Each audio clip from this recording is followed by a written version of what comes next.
Om Swastiastu. Assalamualaikum warahmatullahi wabarakatuh. Shalom, nama budaya, salam kebajikan bagi kita semua dan salam harmoni. Baiklah, di sini saya sebagai perwakilan dari kelompok 2 dari mata kuliah metodologi penelitian, yang mana di sini kami akan membawakan materi mengenai hakikat metode ilmiah dan penelitian ilmiah, yang mana dengan dosen pengampu dengan Bapak Profesor Dr. Imadi Tegah SPD MPD dengan Ibu Profesor Dr. Desa Putu Parmiti MS. Lalu adapun nama anggota kelompok dari kelompok 2, yakni yang pertama ada saya sendiri dengan nama Komang Ramadan Marta dengan NEM akhir 1004. Lalu ada Ketut Ferdi Andika Yasa dengan NEM akhir 1013 dan terakhir ada Niputu Enik Francisca Putri dengan NEM akhir 1023.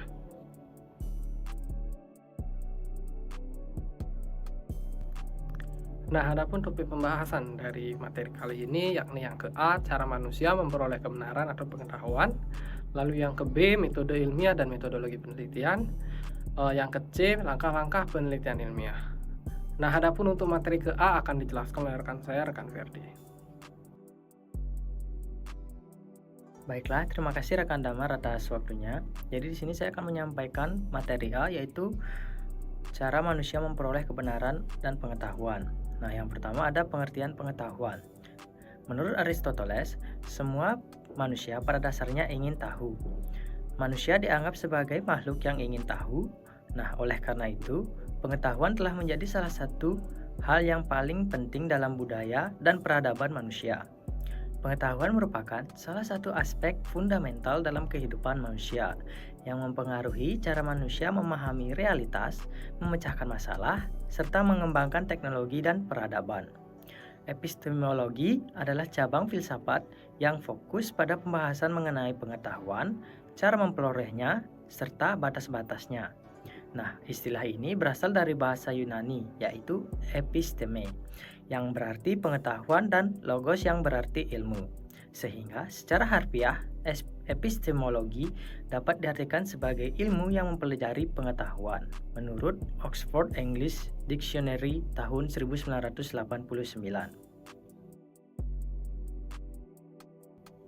Nah, terdapat 4 cara untuk memperoleh pengetahuan. Yang pertama ada analisis a priori.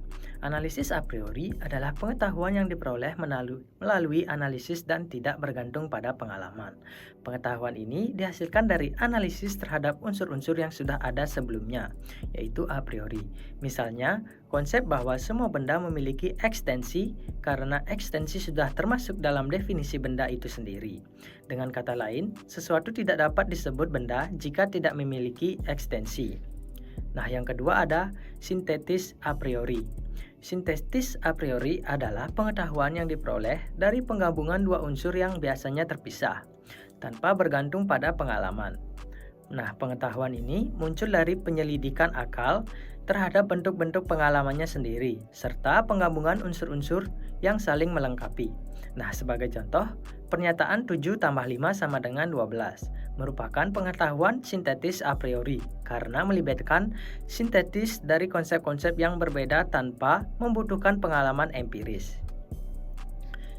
Nah, yang ketiga ada analitis a posteriori. Analitis a posteriori adalah pengetahuan yang diperoleh melalui analisis yang bergantung pada pengalaman. Pengetahuan ini muncul dari analisis terhadap unsur-unsur yang diperoleh dari pengalaman empiris. Nah, yang terakhir ada sintetis a posteriori. Sintetis a posteriori adalah pengetahuan yang diperoleh melalui perpaduan dua unsur yang biasanya terpisah dan bergantung pada pengalaman sebelumnya. Nah, pengetahuan ini dihasilkan dari penyelidikan akal terhadap peristiwa empiris serta penggabungan unsur-unsur yang tidak saling bergantung. Nah, misalnya pengamatan terhadap peristiwa di lapangan yang kemudian disimpulkan melalui sintesis unsur-unsur yang diamati. Menurut Idri tahun 2015.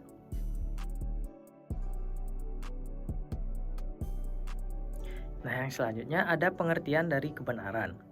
Nah, kebenaran dapat dipahami sebagai sifat atau esensi dari pengetahuan yang benar. Secara ontologis, kebenaran bukanlah suatu benda, melainkan suatu sifat yang melekat pada pernyataan, pengetahuan, dan tindakan yang sesuai dengan kenyataan. Nah, sebagai contoh, pernyataan matahari terbit dari timur dianggap benar karena sesuai dengan kenyataan yang dapat diamati. Ilmu pengetahuan dalam konteks ini adalah usaha manusia untuk menemukan kebenaran melalui metode ilmiah yang sistematis dan objektif. Tujuan utama dari ilmu pengetahuan adalah memperoleh pemahaman yang benar mengenai realitas alam maupun sosial. Nah, oleh karena itu, kegiatan ilmiah harus berorientasi pada pencarian kebenaran, bukan hanya pengumpulan fakta semata. Karena kebenaran merupakan sifat dari pengetahuan.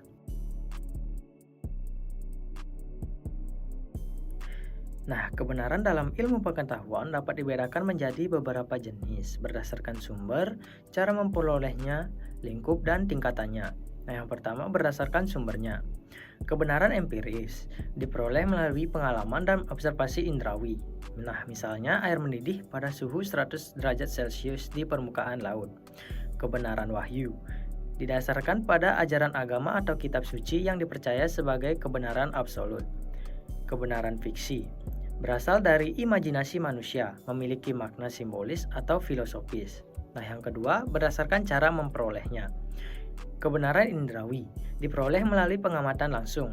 Kebenaran intelektual berdasarkan penalaran logis dan rasional. Kebenaran intuitif diperoleh secara spontan tanpa proses berpikir yang rumit. Kebenaran iman berdasarkan keyakinan yang tidak membutuhkan pembuktian empiris. Nah, yang selanjutnya berdasarkan lingkupnya. Nah, kebenaran agama berhubungan dengan ajaran-ajaran spiritual dan moral. Kebenaran moral berkaitan dengan etika dan tindakan yang dianggap benar secara sosial. Kebenaran hukum berdasarkan peraturan dan undang-undang yang berlaku. Nah, yang terakhir yaitu berdasarkan tingkatannya. Kebenaran subjektif terikat pada pengalaman dan persepsi pribadi. Kebenaran objektif bersifat universal dan dapat diuji oleh siapa saja. Kebenaran ilmiah diperoleh melalui metode ilmiah yang ketat. Kebenaran filosofis mendalam dan reflektif, mencoba memahami hakikat dari pengetahuan itu sendiri. Nah, baiklah, sekian untuk materi yang dapat saya sampaikan. Untuk materi selanjutnya akan dilanjutkan oleh rekan saya, Enik. Terima kasih. Baik, terima kasih rekan Ferdi atas kesempatannya. Jadi saya di sini akan melanjutkan materi yang kedua, yaitu tentang pengertian metode ilmiah. Metode ilmiah adalah pendekatan sistematis yang digunakan untuk memecahkan masalah, menjawab pertanyaan, atau menguji hipotesis. Metode ini dirancang untuk memastikan bahwa pengetahuan yang dihasilkan bersifat objektif, terukur, dan dapat diandalkan. Proses ini melibatkan serangkaian logis yang memungkinkan penelitian untuk mencapai kesimpulan yang valid.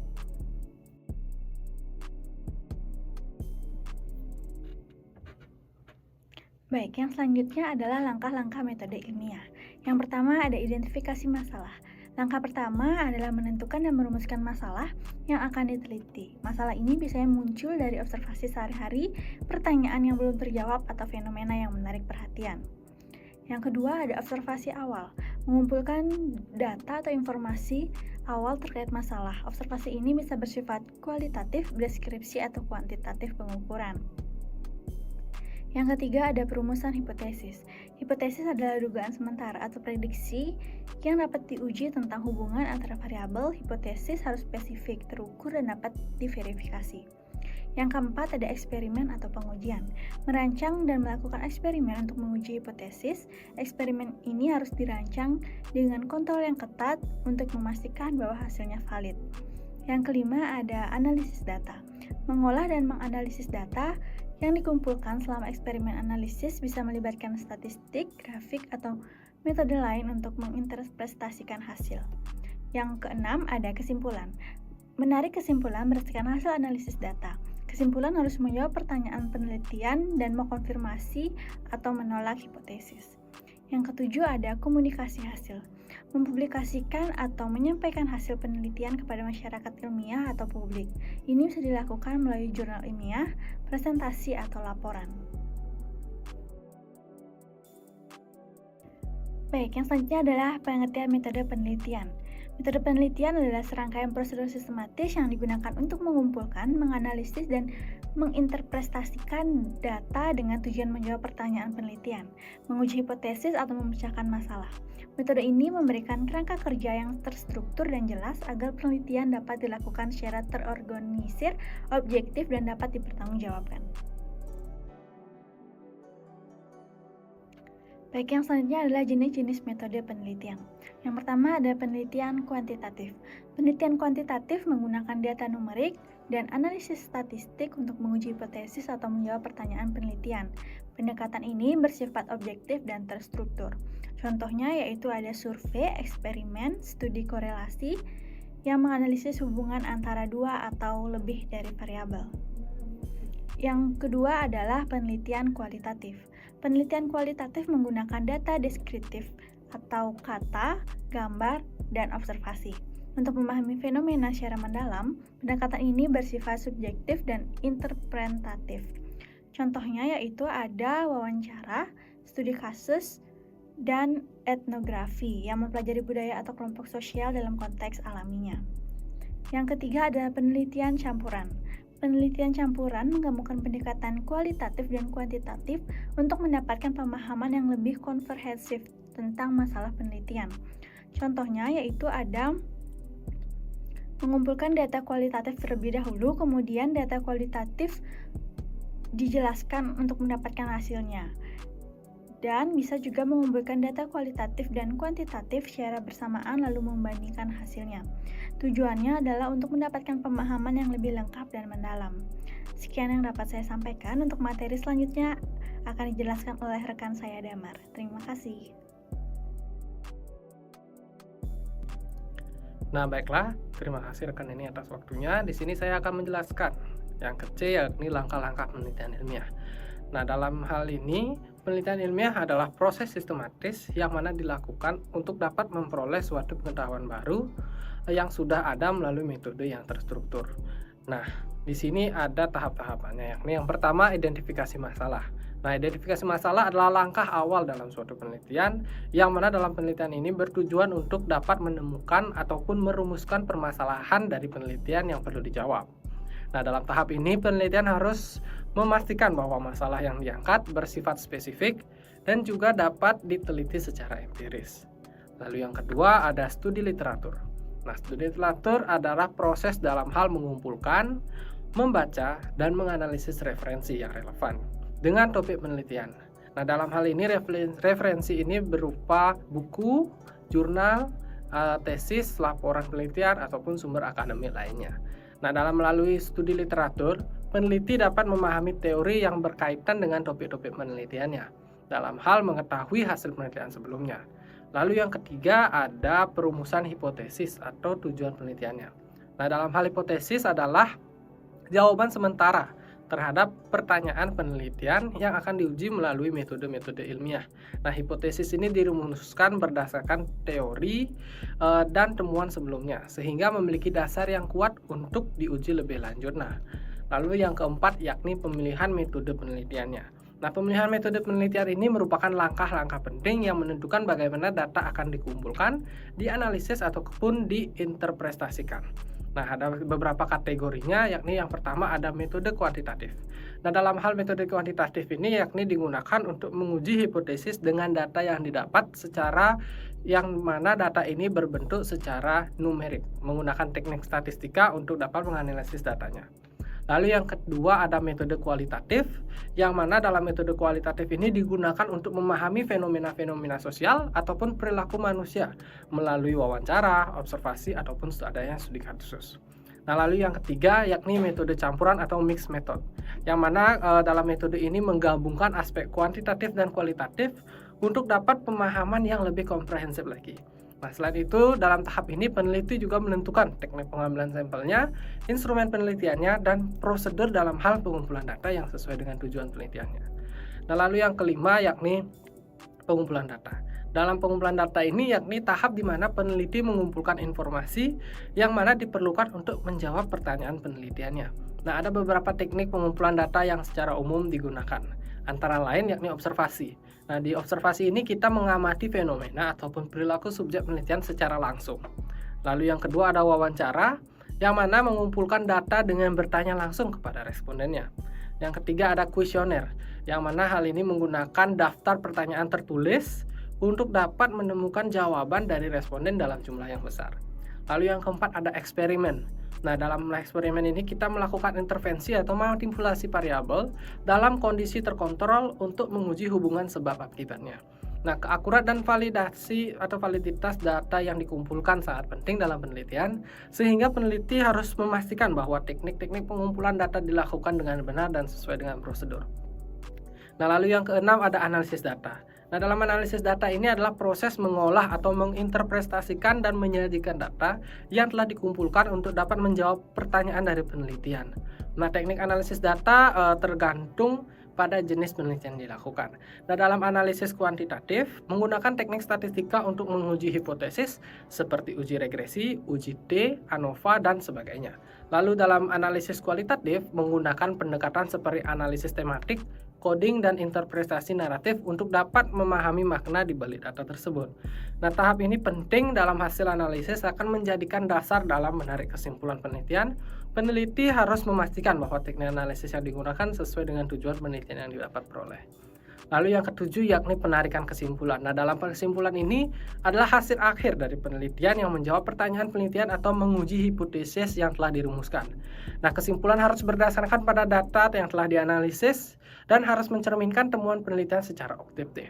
Nah, sebaliknya jika hipotesis ditolak, penelitian harus menjelaskan faktor-faktor yang mungkin mempengaruhi hasil penelitian tersebut. Selain itu, dalam tahap ini penelitian dapat memberikan saran untuk meneliti selanjutnya. Nah, berdasarkan keterbatasan atau temuan yang diperoleh dari penelitian yang dilakukannya. Lalu yang ke-8 ialah publikasi atau dalam hal penyebaran hasilnya. Nah, setelah penelitian selesai, hasilnya harus dipublikasikan agar dapat memberikan kontribusi bagi dunia akademik maupun masyarakat luas nantinya. Nah, dalam hal publikasi ini dapat dilakukan dalam bentuk jurnal ilmiah, proceeding konferensi, laporan penelitian, ataupun dalam hal bentuk buku. Nah, publikasi hasil ini penelitian memungkinkan peneliti lain untuk mereplika, mengembangkan, ataupun mengkritisi penelitian yang telah dilakukan, sehingga ilmu pengetahuan terus berkembang secara kumulatif. Lalu adapun kesimpulan dari materi ini yakni pertama, pengetahuan merupakan aspek fundamental dalam kehidupan manusia yang mempengaruhi cara manusia memahami realitas, memecahkan masalah, dan mengembangkan peradaban. Epistemologi sebagai cabang filsafat yang mempelajari pengetahuan, membahas cara manusia memperoleh pengetahuan melalui berbagai pendekatan seperti rasionalisme, empirisme, intuisi, dan iman. Nah, pengetahuan yang valid terdiri dari 3 komponen utama yakni keyakinan, kebenaran, dan justifikasi. Dengan ilmu pengetahuan dianggap sebagai bentuk pengetahuan yang paling terjustifikasi karena didukung oleh metode ilmiah. Lalu yang kedua, kebenaran adalah sifat yang melekat pada pengetahuan yang sesuai dengan realistis. Kebenaran dapat diklasifikasikan berdasarkan sumber, cara memperolehnya, lingkup dan tingkatannya seperti kebenaran empiris, wahyu, intelektual, dan intuitif. Lalu yang ketiga yakni metode ilmiah adalah pendekatan sistematis yang digunakan untuk memperoleh pengetahuan yang objektif dan dapat diandalkan. Proses ini melibatkan langkah-langkah seperti identifikasi masalah, observasi, perumusan hipotesis, eksperimen, analisis data, dan penarikan kesimpulan.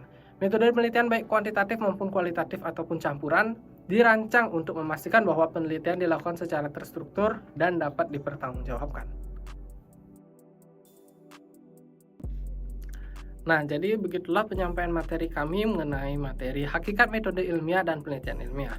Mohon maaf jika ada kesalahan kata, saya ucapkan terima kasih, lalu saya mengaturkan para Santi.